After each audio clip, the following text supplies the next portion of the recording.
Hey, how we going, everyone? Um, we'll get going on the webinar. Um, so if you've got any questions, just drop them in the chat, and I can answer them either at the end, um, or I can um, look at putting them through during as we do the event. Look at So we'll get going now. So thanks for joining the webinar today. Basically, today we're going to talk a little bit about marketing planning for 2024. So basically, a lot of you are probably looking at coming back in the new year, and you want to sort of get going on putting together a plan for the year, potentially maybe doing some planning now for the new financial year, putting some budgets together, etc. So in this, we'll go through a couple of different planning models that you can use. Look at obviously getting data together to sort of validate some of the planning that you're doing. So just get started. A little bit about Unbound. We're a Google Premier partner. We're one of only about 23 in New Zealand that are a Google Premier partner, and we're one of only, I'm the only one outside kind of Auckland, the main regions, to be a Google Premier partner. We're a specialized ads and analytics agency, so we predominantly do Google ads, help clients setting up Google Analytics, looking at data, analyzing data, to basically have better data driven campaigns. We've got a whole team of sort of strategists and campaign managers that help clients achieve their goals online. And obviously, we've worked with some of the top companies across New Zealand, across a number of different industries. Who we are, a little bit about me. I'm the founder of Unbound. Unbound's been going just over 8 years. Had another agency before that and worked in various sort of marketing and advertising roles for the last 18 plus years. Been doing Google ads a long time, and using analytics a long time, and I'm certified in both. And sort of outside of this, I just like lifting heavy stuff. That's kind of my thing that I like to do when I'm not looking at data and running Google ads campaigns and helping clients with their marketing. So little agenda for today. So we'll touch on why we need to do planning, why plan at all. Um, we'll look at the race framework. So this is a really great framework that I like to use for planning, and we'll look at running that through the OSA process, which is opportunity, strategy, and action. So not just planning what to do, but also putting those plans into action as well. And then I've got a little bit of a section just on some trends to think about, when you're doing your planning for 2024. And then we can sort of have a section just on any questions and answers you might have. You might have some more specific, um, things that you're thinking about at the moment in terms of planning. Maybe specific channels that you're thinking about, or different strategies that maybe you're considering, and maybe you just want to run them past me. Again, lots of people might have that same question, so it could be good to run over that. So just pop them in the chat, and they'll pop up on my screen, and I can answer them. So we'll get into it. So why do planning? Obviously, the first one is to improve your business. It's obviously thinking about your competition. Obviously, what kind of advantages you can have over them. Um, maybe you have a weak customer focus, which will make it hard to stand out potential customers. I mean, we're talking about one this morning, clients coming to us, and obviously, you know, um, trying to look at how they can differentiate themselves from the competition, and that can all be sort of part of the planning process, where you can look at, well, last year maybe we didn't achieve our results. What can we do this year? Maybe it's looking at who you target in terms of the specific market segment. The customers maybe that you um, got more of, or maybe it's about trying to differentiate yourself more from your competitors this year than maybe you did last year. Maybe your goals were were not defined as well as they could have been, or maybe you missed the targets. So maybe it's about just re-looking at what you actually want to achieve this year, and maybe making a better plan to achieve those. There could be sort of tactical implications or strategic implications around what you're trying to do, and putting those into a plan. And then maybe it's about poor budget allocation, and we see this one a fair bit with people we're helping, with planning, media planning, etc., marketing planning, is that maybe they're just not looking at the data to find out, where best to spend their money. So again, if you're not tracking things as effectively as you could be, then you might not know that, Facebook's doing better than Instagram, or Google Ads is doing better than Facebook, or, you know, um, maybe we need to be focusing on putting some time, because resource allocation could be money, but it's also time, you know, putting some time into doing some SEO or generating some content. And another thing you can look at, why you need to do planning, is it could be improving yourself. It's about sharpening that saw, to make yourself, a better business person, a better marketer, and obviously improving your marketing planning skills. And obviously that's why one of the reasons why you're here today, because you want to improve your own skills and abilities. And probably one of the I guess the key takeaways, one of the best things you can learn about, that we're going to talk about today, is the race system, or the race framework. So this is a system that was developed by Dave Chaffee, who's um, a marketer over in the UK. He's got an organisation over there, and he's lectured at sort of universities across the UK and Europe. And he developed this back in 2010, I think it was. And it's the race framework. And later, I think he went back and added the P for plan, because I think it often starts there. So it's the P race framework. And so race stands for reach, act, convert, and engage. And the act is all about the interactions on your website. So we'll go through these as part of the framework, and then we'll look at obviously how we can implement this into your strategy, and your tactics, over the next year. So, um, so the R in race is reach. So that really the first thing to be thinking about is obviously how you can build awareness of your brand amongst your kind of your audience. And I mean, this framework is not necessarily like, I mean, I'm always using it kind of in that sort of online, kind of the digital context, but obviously it can be used across, the traditional marketing sort of divide. So, it could be things in this reach, but that are kind of offline media as well as online media, or, engaging with customers in various different ways, both paid, earned and owned media. And we really look at, like, if we're looking at that funnel of people that are interacting with your brand, we've probably got 90% of people that are kind of not actively searching for a solution, but it's about building your brand, your products, your services, in their minds before they start looking for that solution. So, and here's a few things, I mentioned just then. There's obviously a lot of different ways we can interact with our customers in this sort of reach portion of the funnel. We could be doing advertising, which is kind of our paid media. We could be working with partners, this kind of word of mouth. That's kind of your earned media. And then your own media, there's obviously your digital properties that you could be using, blogs.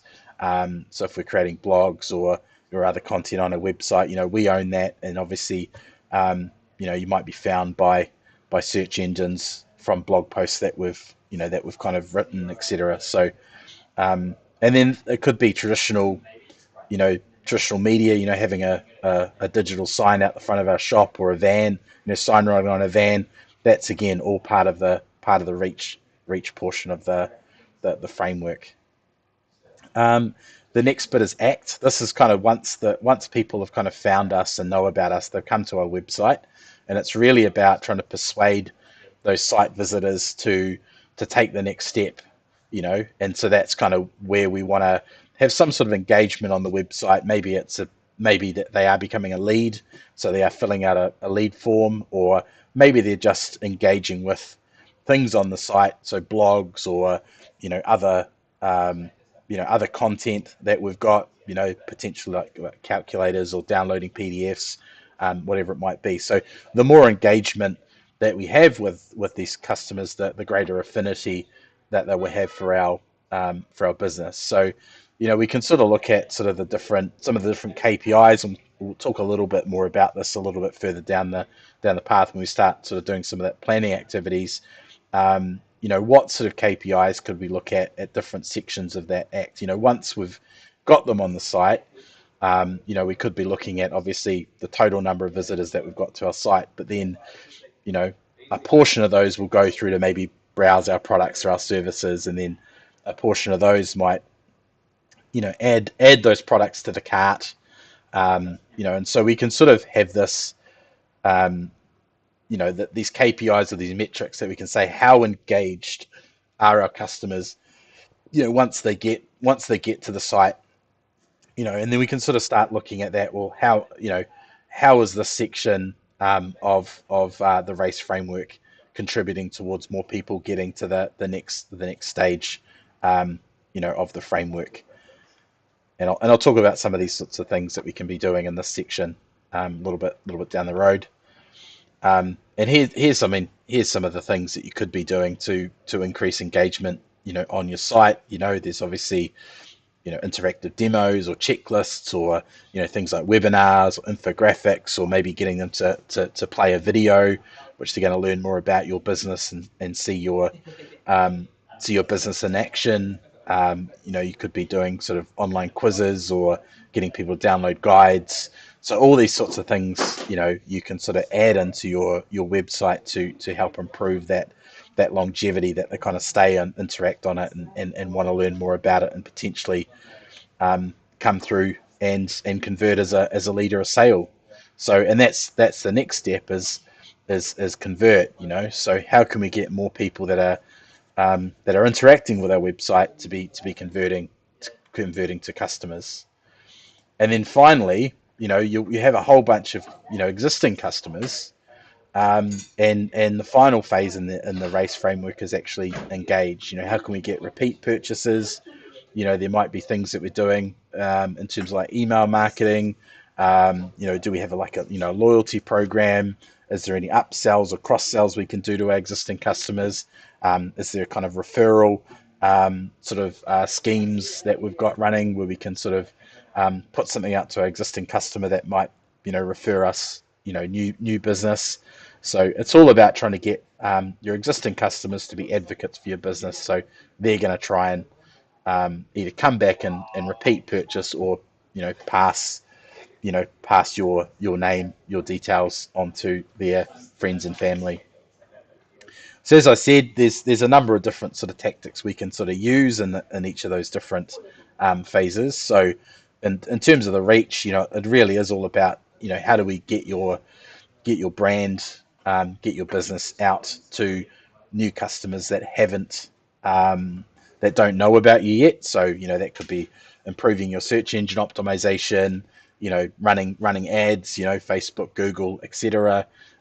Maybe working with partners or affiliates, doing kind of online PR. This is something that Unbound's invested in a lot. We've had articles and stuff. Been on 7 Sharp, that sort of thing. That's all again introducing Unbound, introducing myself to the market, potential customers, raising our kind of authority. And then the act and convert, often they're sort of like blended together, because sometimes those engagements on the website could be a lead, could be a sale, and that they're often about like, how do we improve that conversion rate? What can we do on the website to get more people turning from visitors to leads, or visitors to customers in the e-com space? So doing things, on the website, on the homepage, on product pages, maybe doing split testing, A/B testing, etc., to move those people into customers. And then with the engage section, again, it's about email newsletters, customer support, um, you know having them on your social media, engaging with them in that space. If you've got customers, encouraging them to follow you on Instagram, um, follow you on Facebook, etc. Connect with you on LinkedIn, so that they can keep learning about what you are doing as an organization. So the next kind of acronym that we've got is the OSA process, and this stands for Opportunity, Strategy, and Action. And so it's about identifying, the opportunities that you've got within within the business, within the organization. And so some of these may come from that reflection of, how you've done last year, and what you want to achieve this year versus last year, and then what that strategy that you're wanting to implement for this year is going to be, and then obviously the action. What action are you going to take to get there? So in this example, it might be the opportunity is I want to convert 10% more warm leads. The strategy is I'm going to use retargeting tactics to re-engage prospects with our brand, and then the action is I'll send retargeting emails with offers to encourage a click through to the website. So that's an actionable thing that you can do. So the OSA can be used for planning all kind of marketing activities. Obviously you can have an overall marketing plan with your the opportunity, strategy, and actions. It can be more specific for just digital, and obviously you can break it down even to like websites or paid search, or you may even want a skills development plan for things that you want to do. So as an example, we've got the opportunity here. We're doing some customer analysis. Who are we actually targeting? Who they are. So that in the example here, we've got local small business owners. Company sizes 10 to 250 employees. What are their needs? They might need accounting services. Where are they? Local business news and forums, LinkedIn and Facebook.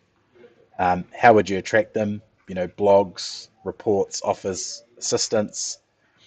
How would you score out of 10? Give your business when it comes to attracting customers online? So we could say 5, and then why did you give yourself that score? I know that my online visibility needs a lot of work. I'm spending too much on Google ads to compete.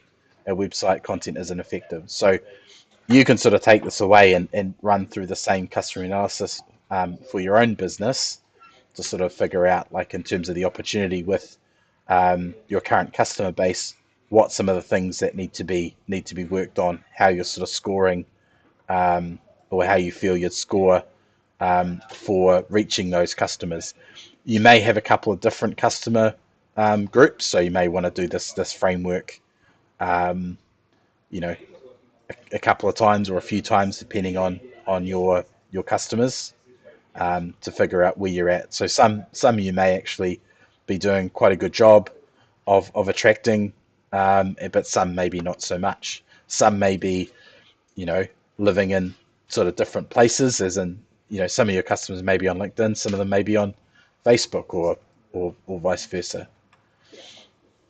We can also do the same with, competition. Again, looking at maybe a few of your different competitors, um, you know, how you feel they're doing, at attracting customers versus yourself, why you think that. So in this case of this, made up accounting provider, they've got ABC accountants. We think they're doing pretty well in attracting new customers, and they've got a better local search than us, and they do better on social media. And then, we think that if we obviously did better with our SEO, and developed a much better content and marketing plan, would be able to compete with them. So the question really is, looking back at last year, how do you feel your your competition did, versus yourself, and what were they doing maybe that we can learn to sort of compete against them this year. Now we can also look at digging into some of the data that we've got available to us. So here's some of the data sources that we might have available. It's not a probably an exhaustive list, um, but it's obviously some of the more common sort of data sources that we've got available. So the first one's analytics, and I think it's probably about looking at, is your generally is the data you've got, improving, declining, or is there kind of some seasonality in it? Are there some months that have kind of you've got more traffic, more conversions, had a higher conversion rate than others? What were the reasons behind that? Were there some months that you maybe thought you could have done better that you didn't? So, what's the kind of insight into that? So it's about digging in, you know, that full year of data and sort of looking at those key metrics that that you could look at. The next one is search console. So again, if we're looking at, for example, the organic search rankings that you might have, are your organic search impressions and clicks, improving over the last year? Are they declining? Is there any seasonality? Is there any kind of lumpiness? Are there any search terms that kind of stand out? Like, are there any that have kind of improved greatly over the last 12 months, or are there any that have declined a lot over the last 12 months? Have you slipped in rankings on a lot of those key search terms over the last 12 months? If you're running Google ads, again, are you seeing, an improvement in your performance? Are you getting more clicks, more impressions, more conversions over the last 12 months, or is it declining? Some of the things that we've sort of seen is a rise in CPC, cost per click, over the last sort of few years, and so it's a case of like if you're spending the same amount of money as you've been spending, for the last few years, and you're finding your cost per clicks are increasing, then it just means that budget's not going as far as maybe it once did, and that may also be increasing your cost per acquisition as well. So it may be a case when you're looking at Google Ads, it's about understanding how many leads or sales you might want, given the budget you've got, and just being obviously realistic in terms of the budget you need to get the level of sales, the level of conversions now versus say a year ago. And you can look at the same as well with Meta.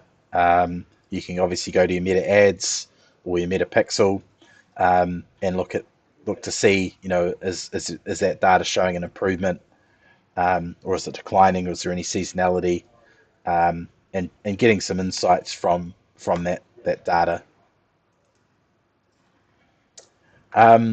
So yeah, we can then look at those same channels, and I mean there's obviously the opportunity to maybe set some goals, which we'll cover off general goal setting in a minute.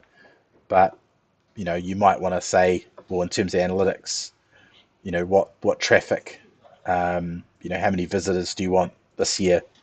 So you can sort of use the data that you've got as a bit of a benchmark, and set a goal for this year.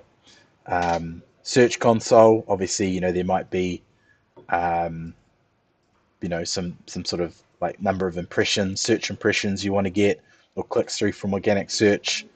Again, you can use that search console data as a bit of a benchmark, for what you want to do this year, and that obviously may involve then formulating a bit of a plan for your SEO, to get the results this year. And then so that comes into that planning phase of setting the goal, and then obviously implementing the strategy and the actions needed to achieve the goal. Um, Google Ads, again, setting budgets based on your lead goals or your sales goals. Again, using that previous data, if you are seeing increases in cost per click, on your campaigns, it may need that you need to reset those budgets slightly higher, than you did last year, just to achieve those lead goals. And the same with your meta ads. Are there any kind of reach or impression goals, any sales goals that you want to achieve based on the numbers that you're seeing, and obviously the insight you're getting from that data that you're analyzing, and sort of looking at that. Maybe you've reached 1 million people over the last 12 months on Facebook or Instagram, and maybe you want to try and reach 1.2 million over the next year.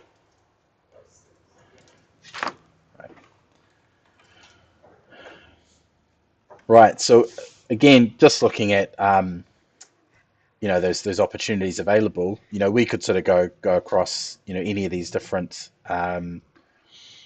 channels, and reach, act, convert, or engage, and formulate opportunities using data, using the insight in terms of what we think we want to achieve over the next 12 months. So this is probably, it could be things like, a field that we're not, we've got lots of visitors, the opportunities, maybe we're not converting enough visitors to leads. And so the opportunity there is within the conversion rate optimization bit.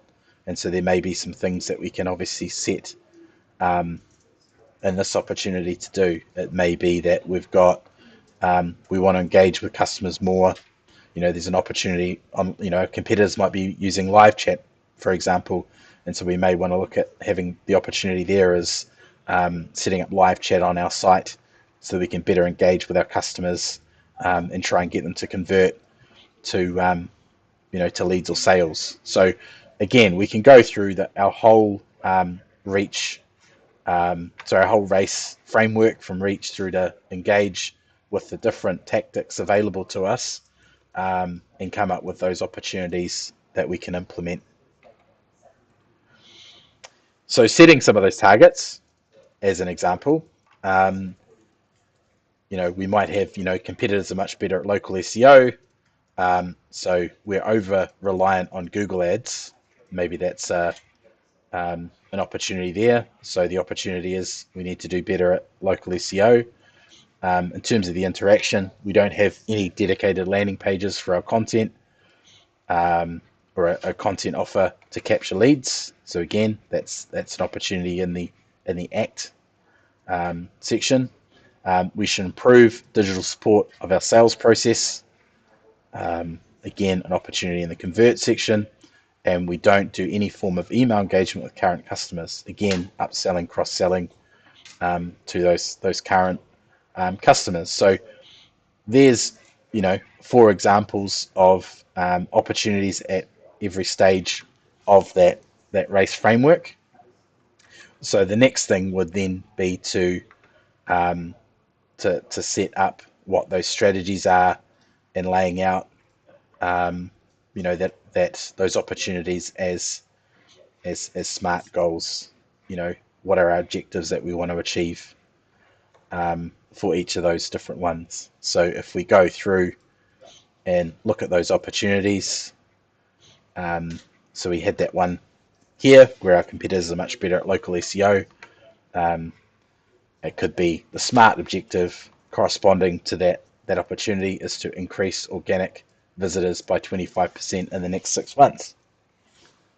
If we look at the no dedicated landing pages or content offer for lead capture, the SMART objective again is to increase leads through website by 10% in 3 months. So we're putting, again, specific, measurable, achievable, realistic, and time-bound, SMART goals. Many of you are probably familiar with SMART goals in business against those objectives. The convert one, improve digital support of sales process, so we can automate a follow-up email sequence to all leads with content asset within 10 minutes of sign up within 6 months. And then the engage is we don't do any form of email engagement with current customers, and so we'll look to send a monthly newsletter to all current customers within 6 months. So again, some smart objectives around those opportunities that we've identified, and there may be multiple, reach, multiple act, multiple convert, multiple engage opportunities that you've got available, but it may be a case of, not doing them all at once, not biting off more than you can chew. Again, making sure your resources you've got available. So the next step, once you've identified the opportunity, created the goal that you're wanting to achieve, is to come up with a strategy. So, this is improving Google Business Profile and create local blog content. So that's the strategy that we're trying to achieve. The act is creating landing page, local content asset, focus on capturing more leads. The convert strategy, defining and automate 3 email nurture sequence to leads with content assets included to help improve conversion. And the engage, define a way to publish and automate a monthly newsletter to existing customers with links to the blog. So those are our strategic, our strategy for each one of those different phases in race. And then that breaks out to obviously the actions. And this is where I said, you don't want to sort of overload yourself with too many, actions to do, because otherwise you probably will find that, none of them will get done. So it's just trying to make it achievable for things that you can get done. Maybe setting, one of each at the start, and then obviously once you've achieved them, maybe you can obviously add more down the road. So 90-day can do actions, increase reviews and product content on Google Business Profile, create an editorial calendar, research keywords, and write one blog each week focusing on these, link to the newsletter, and then share it on LinkedIn and Facebook. So that's the 90-day plan. Long term, learn more about in-depth SEO, and by taking SEO, content marketing courses. So that could be something you could do. Act, research landing pages, content creation, design, and build and launch it, and target ads at the new landing pages so you can improve your conversions. And then convert, create, design, and produce automated email, including case study research platform for automated email. So if you don't have something, obviously you need to do that research. So this is where some of these actions can become quite chunky, and you don't want to overload yourself, because if you have to spend some time researching email systems, etc., then it will take a bit of time. So back to our tactics that we've got available. So there's a lot involved with figuring out which bits you need to work on, and that's again going back to the data, the insights that you've collected to see where the weaknesses are in the different phases. There could be holes in your convert, maybe holes in your reach. So there's opportunities more here and here than there is here. So it's just a case of making sure that you're identifying and creating that action plan for the correct part of the race that's going to make the biggest impact on your business. Right.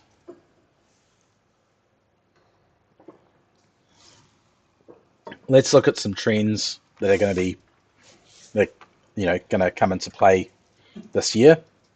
So hopefully you've all got a fairly good understanding of a planning framework that you can use, for this year, and how to identify some of those opportunities and create an action plan based on those.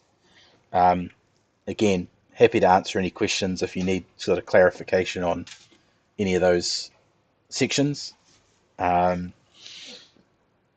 or if you want to catch up, one-on-one to talk about any of this framework, or you need some more resources, just let me know. I'm happy to send some stuff through on how you can kind of get this done. So trends this year. So I mean, obviously AI has been a pretty big one over the last year, and it's only ever gonna become more and more. We're sort of going to see more and more changes over the next sort of 12 months with AI. There's going to be more AI devices coming through. Um, different tools, different ways of using it. So it's just about thinking, um, how can this particular thing, or how can I sort of implement AI within my business? Which one of the tools, can I use that's going to make the biggest impact? I think it's a case of, like, if you're not using AI, or if you're not sort of experimenting with AI within your business, I think starting now, looking at what's available and what you can use. Another big one could be like AI automation. Is there any ways you can use AI to automate sort of tasks within your business to improve efficiency, etc.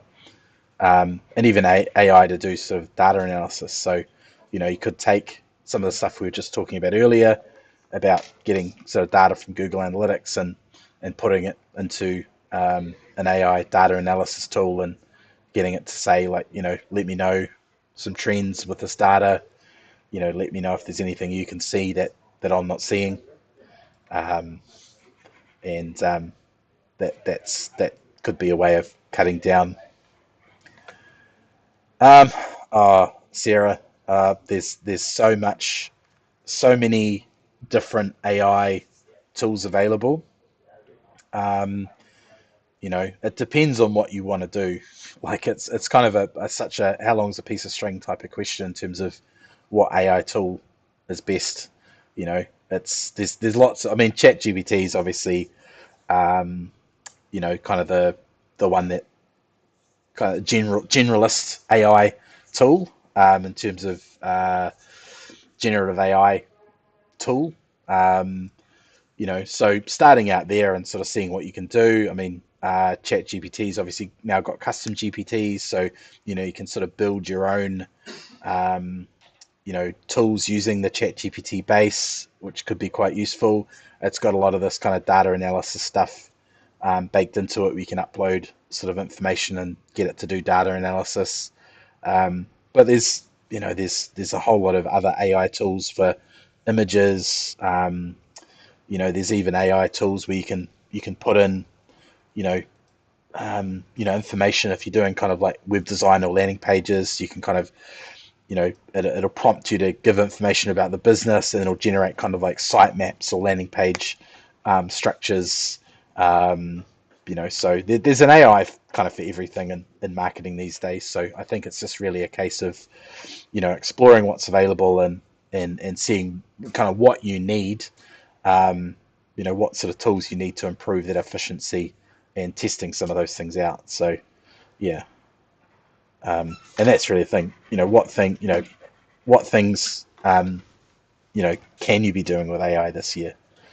What sort of things can you experiment with to, again, like I said, improve efficiencies? So I'll come back to that other question about SEO later on, Sarah. I'll talk a little bit more about that in the Q&A section. So that's AI. The other one that's, again, 2023 sort of saw it, but it's going to keep evolving, is obviously short form video. Huge uptick in like TikTok.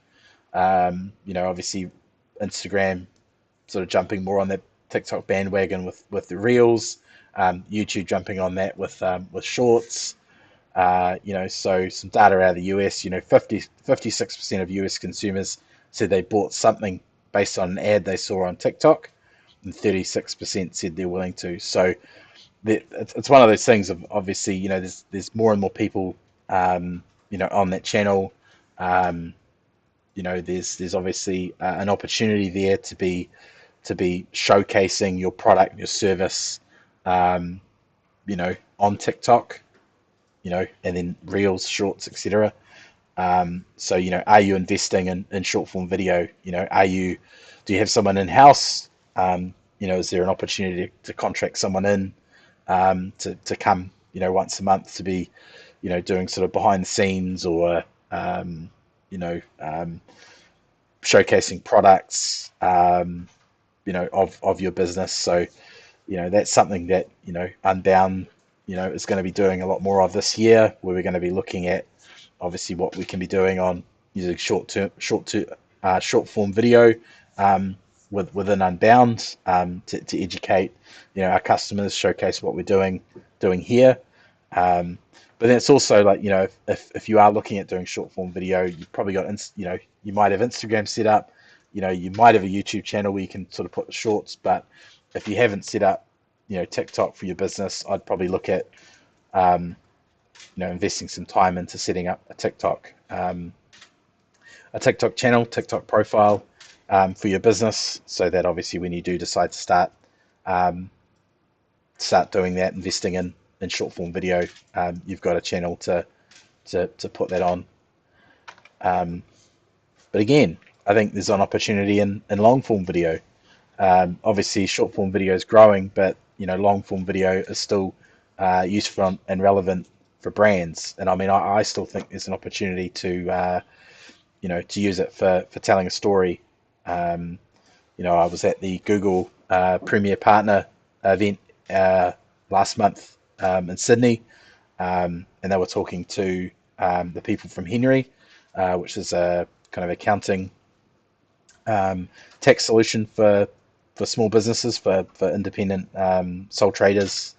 Um, and they were talking a lot about long form video, and how they've obviously used, a lot of long form video to promote their brand. And I think, they were sort of saying that as long as you're sort of using, video to tell a story, um, and it's relevant to the customers you're trying to reach, it's still relevant. So, and it's also, you sort of see, brands like TikTok. I mean, obviously they started out, and you had, um, short videos, less than a minute, um, and now they're sort of opening it up where, creators on TikTok can do five-minute videos, 10-minute videos. So they're even aware of the fact that in some instances, long form video, um, is right. So, you know, video is still, a big opportunity, for 2024. So, what are you doing with video? Have you got a plan?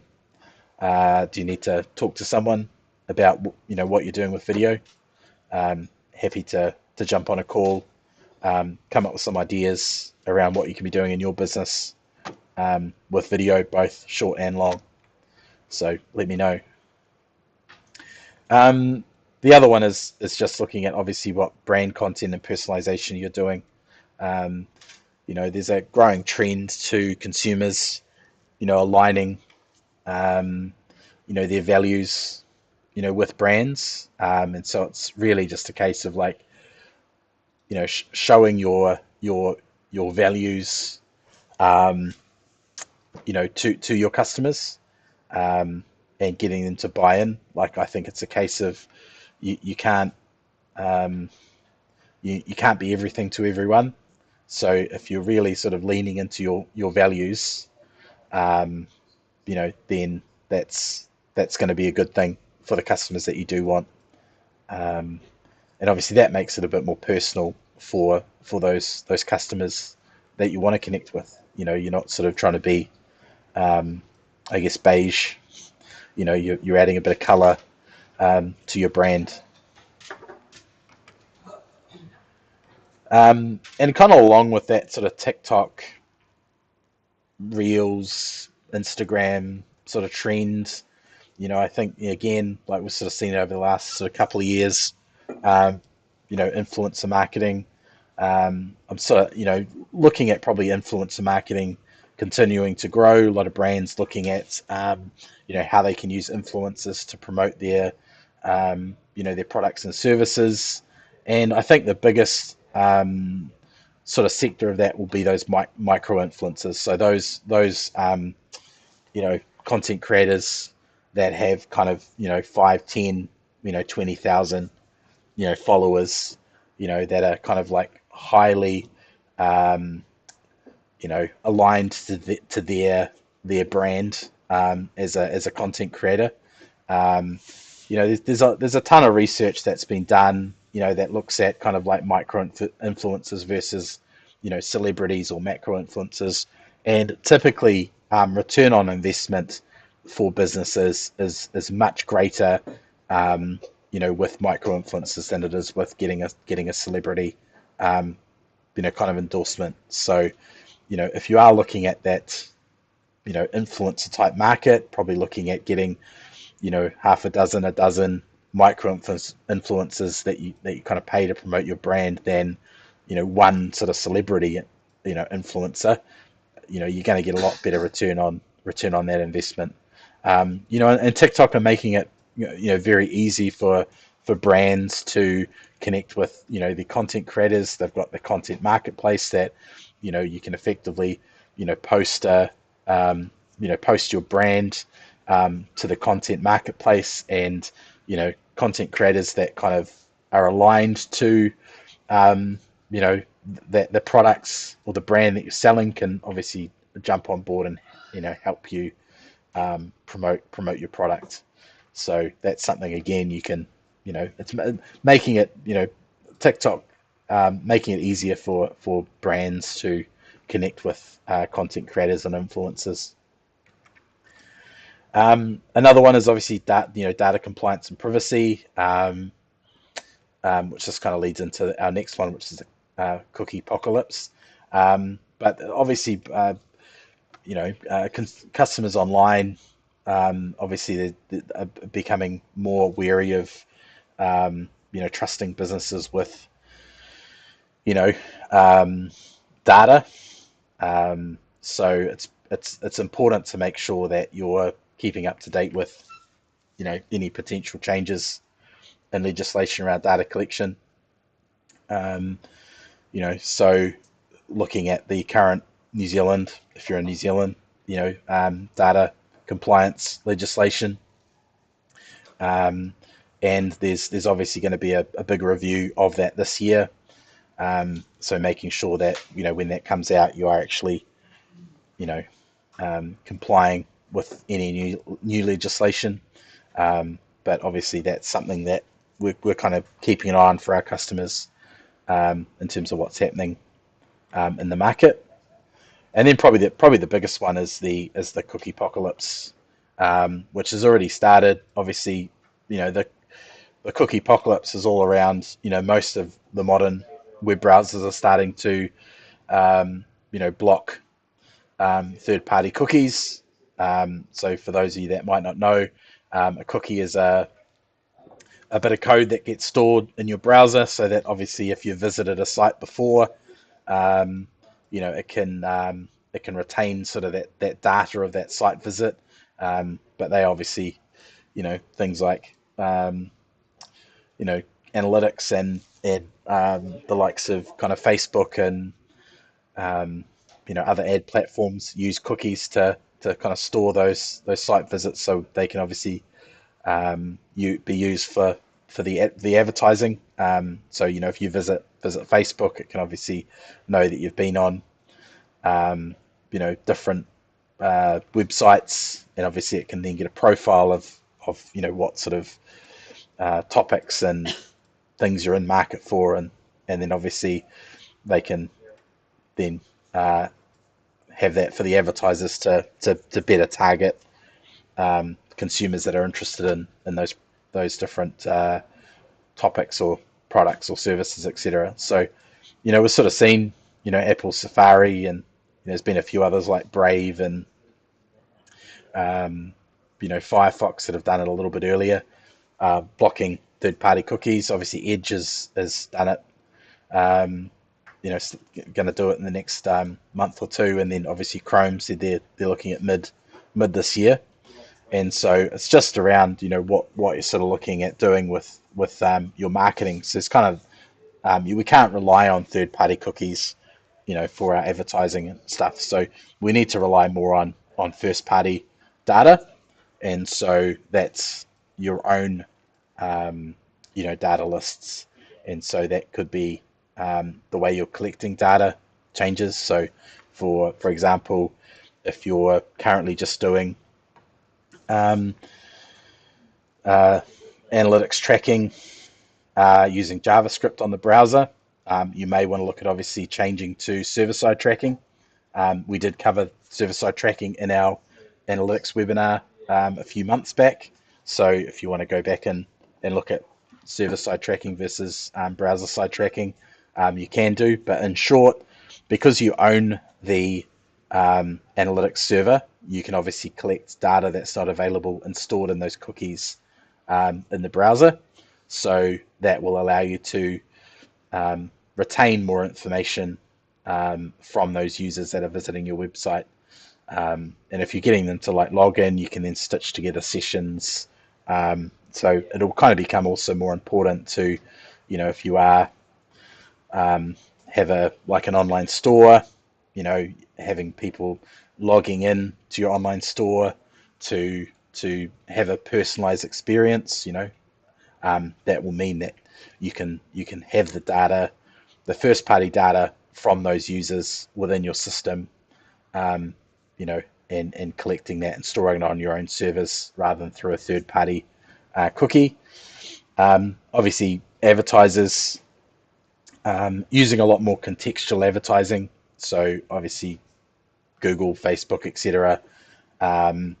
Knowing that the third party cookies are coming off browsers, they're obviously working on how they can use contextual advertising to still target customers through their advertising platforms. So again, if you want to sort of talk more about the cookie apocalypse and how you can be getting prepared for some of this, I mean, for New Zealand, the big one is most users are on Chrome, so there's obviously going to be the next few months of still having cookies on the system, but middle of the year, it's obviously going to become more and more a problem with how you collect data and making sure you've got accurate data about your customers, and so things like server side tracking on your site is going to become more and more important.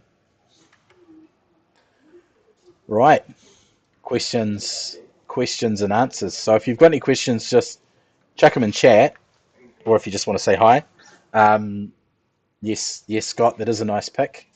You'll probably know where that is and when that was taken. So Sarah, just if you're on Rocket Spark, they've obviously got like an SEO tool that helps with setting up pages. So it's very similar to if you've been on WordPress, like there's various kind of like plugins you can get like Yoast. So it behaves very similar to that, where you can obviously optimize a page, to be more SEO friendly. So it's going to prompt your your titles and your meta descriptions for those. I think it's kind of like for any SEO, it's that kind of that next step up that you need to do, because there's only so much work you can do if you've got a page that you need to improve with SEO. But a lot of that next step up is kind of looking at site structure and how that aligns with what people are potentially searching for. So if you've only got, say, a home page, an about page, a services page, and a contact page on your website, like you'll never fully be able to optimize that services page potentially for all the services that you might offer. So if you're going into like Flint or Yoast and you're trying to optimize that page using that tool, it's only going to take you so far. So it really is a case of like, what can I be doing? So the opportunity there might be, I want to improve my SEO. What additional content do I need to be adding to my site? And so it really is then a strategy of like adding um, more relevant pages, to my site to help improve my organic traffic. And then the action plan will be, you know, doing keyword research on the services, that I offer, creating pages for each of those services that are SEO optimized using, Flint. So again, going back through that OSA structure, you can sort of outline an opportunity, a strategy that you're implementing, and then the action plan going forward. So, do we have any other questions?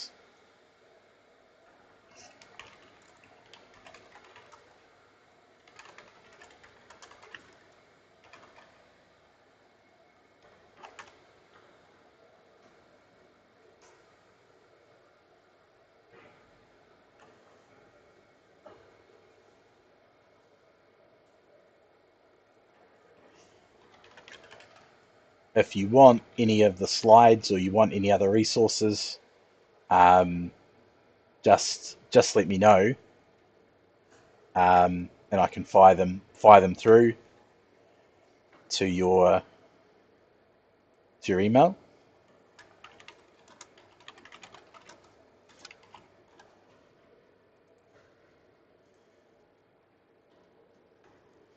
I think I've got a.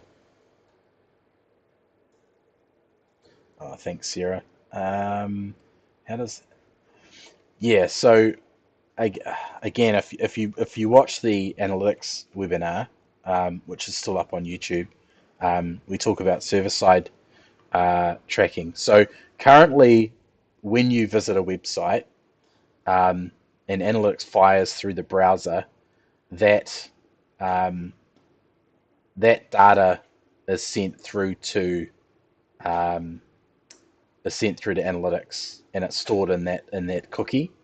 So if that person comes back to the website, it may not identify them as the same user, and it may not collect the same level of information about them as if you're using server-side tracking. The benefit of having server-side tracking is that you're collecting information not through the browser. You're basically mirroring that session on your own analytics server, and any of that data, because you don't have to worry about cookie storing the data. You're storing that data on the analytics server. How do you? Yeah. So server-side tracking is going to become more important for people that want data accuracy, through their analytics and through a lot of their other tracking. Because like Facebook with their conversion API is the server-side tracking, um, and TikTok has a marketing API which does server-side tracking, and obviously Google Analytics, we can set up server-side tracking for the analytics there, and that just allows, again, more accurate data. So when we start getting into these, turning off cookies and browsers that are restricting kind of, data collection, stuff like that, it's going to become more important um, for server-side tracking to be in place if you want accurate data collection. Kathleen, hey, how you going? Thanks for being on the webinar. How do I know if my analytics is set up correctly? Um, I guess the easiest way is for you to let us know, and we can have a look and let you know that it's set up correctly. I mean, ideally, there's a degree of testing, that we do when we set up a analytics property. We'll obviously we've got a checklist that we use to set up our analytics. There's a whole bunch of like settings kind of under the hood with Google Analytics, the GA4, the new version, which we kind of tweak, you know, and make sure that the data collection is going to be as accurate as possible. Obviously, setting up those different conversion events, so that when people are like filling up forms or clicking on mail links or clicking on call links or whatever it might be, that that all those are accurate. Um, and so it's really a case of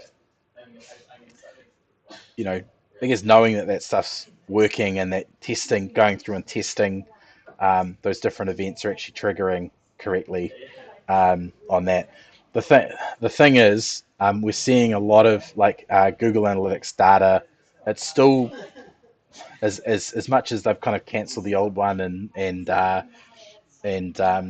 GA4 is the thing. There's still a lot of data inaccuracy with GA4 that we're seeing across different tracking platforms. So between people using different browsers that are blocking tracking, just general GA4 doing crazy stuff that no one can explain, even people from Google. Um, it's still like the only solution that we've got at the moment. So yeah. Sorry, yeah, and Kathleen, you can go back and watch the start. If you missed the start, you can go back and watch. This will be up on YouTube. So if you did miss part of the webinar, or you want to go back and watch a section because maybe you didn't quite um, catch what I was saying, you can go back and watch this live. It'll be up in probably about 10-15 minutes.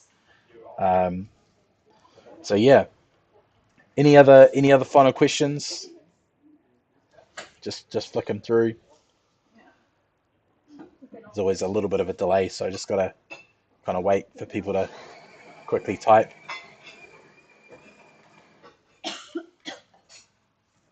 So if there's no last things, I'll just finish up. Um, Obviously, I don't have another webinar planned at this stage. So if you do have any, Sarah, I've probably got your email address on the Eventbrite, so I'll flick this through to everyone that signed up through Eventbrite. If you weren't signed up through Eventbrite, just um, flick an email through, and I'll send it all through. Um, yeah, yeah, Sarah, they can, and often you'll find with VPNs they'll strip out kind of any of the analytics tracking through them. They're kind of like part of that data privacy thing that VPNs kind of offer. So like anything through Google Analytics 4 is never going to be 100% accurate. It never has been, even in Universal Analytics. There was always going to be a discrepancy. I'm just finding on some people, and with the changes that Google and others are making, that we're sort of seeing a greater discrepancy in a lot of data. So yeah, so getting back to we don't have another webinar planned. We'd love ideas. So if there's anything that you kind of want to learn, anything that you sort of like, I really want to know more about, fill in the blank. Let me know. I'd love to hear, and if there's a kind of the same idea kind of cropping up from a few different people, we'll shoot that one to the top of the list. If you want to sort of book a strategy call, if you've sort of got need help sort of with some of this planning stuff, we can kind of jump on a call and look into that, and we can look to see how we can help. And obviously, as always, we love reviews. So we do these webinars free. So that the best way that you can pay it back is to give us a review. So just head over to review.unbound.nz, or just Google Unbound NZ, Unbound Digital Marketing, and just leave a review on the Google business profile. So that's always a fantastic way of saying thanks. So we'll leave it there. I'll flick out the slides too, everyone that was on the Eventbrite. If you didn't sign up on the Eventbrite, if you just managed to stumble upon this on, LinkedIn, Facebook, or YouTube, just fire me through an email. Email address is on the website unbound.nz, and I'll fire through the slides, and any other useful kind of resources that I've got at hand around this topic. So thanks very much. Thanks for joining us again for another webinar. See you again soon.